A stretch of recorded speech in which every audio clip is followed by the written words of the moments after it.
Good morning. It is 7 a.m. Eastern Time on Wednesday, December 31st, 2025. Tech news: Meta has acquired Manus AI, a startup specializing in autonomous AI agents that has been the subject of intense industry speculation.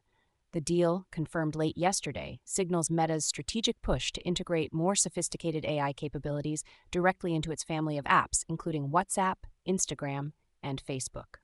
While Manus AI will reportedly continue to operate as an independent entity, its technology for creating agents that can perform complex tasks for users will be woven into Meta's existing platforms. This acquisition underscores a broader industry trend toward creating more proactive and personalized AI assistants.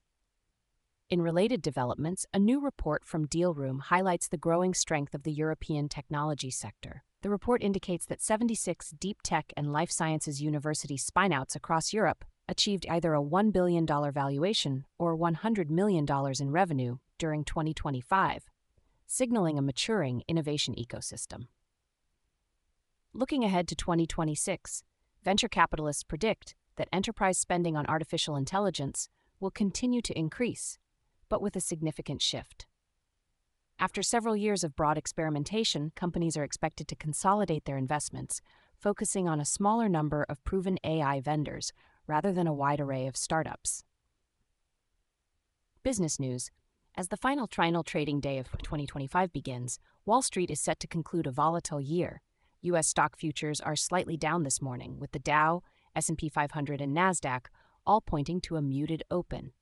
The year has been characterized by significant swings, influenced by persistent inflation concerns, shifting central bank policies, and the continued boom in AI-related equities, which produced some of the market's biggest winners.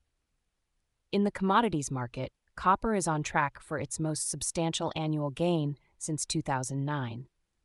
The surge is attributed to tightening supply and rising demand linked to global electrification initiatives and the build-out of data centers. This performance is widely seen by analysts as a key indicator of industrial health and the energy transition. Meanwhile, a new Federal Reserve survey of primary dealers provides a glimpse into potential monetary policy in the coming year.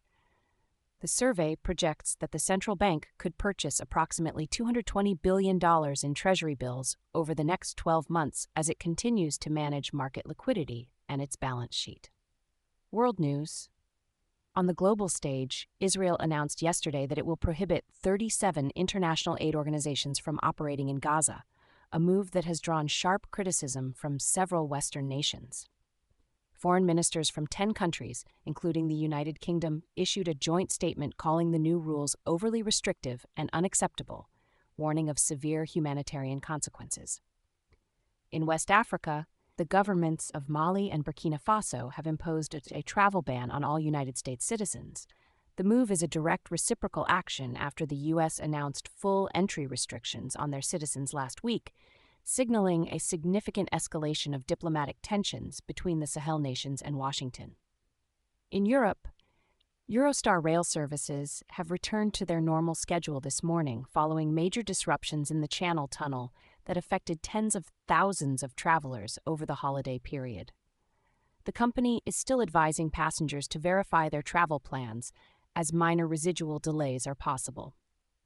In Iran, protests have spread to several cities for a third consecutive day, triggered by the national currency, the rial, falling to a record low against the U.S. dollar. That is your briefing for today. Stay focused.